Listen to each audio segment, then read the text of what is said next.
कोल्हापुरातील भाऊसिंगजी रोड इथल्या कसबा करवीर तलाठी कार्यालयातील मुख्य तलाठ्यांच्या खोलीला आग लागून कागदपत्र जळून खाक झाल्याचा प्रकार आज उघडकीला आलाय।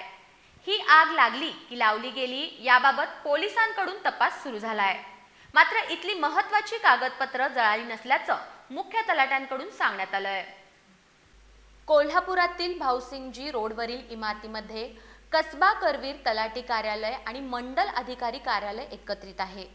पीक पाणी नोंदणीच्या कामामुळे या कार्यालयातील तलाठी आणि अन्य अधिकारी गेल्या 4 दिवसांपासून ग्रामीण भागात गेले होते, त्यामुळे हे कार्यालय बंद होतं। या दरम्यान या कार्यालयातील तलाठ्यांच्या खोलीला आग लागल्याचा प्रकार आज तलाठी आणि अन्य अधिकारी कार्यालयात आल्यानंतर उघडकीला आला। या आगीमुळे इथले पडदे, टेबल खुर्च्यांसह काही महत्त्वाची कागदपत्र जळून खाक झाली।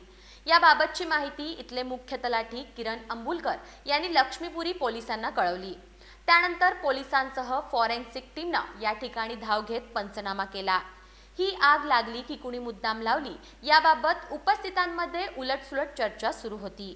मात्र या आगीत महत्त्वाची कागदपत्र जळाली नसल्याचं इथले मुख्य तलाठी किरण अंबुलकर यांनी सांगितलं।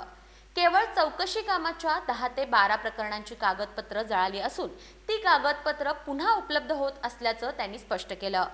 नेहमी गर्दीनं गजबजलेल्या परिसरातील या शासकीय कार्यालयात आग लागल्यानं खळबळ उडाली आहे।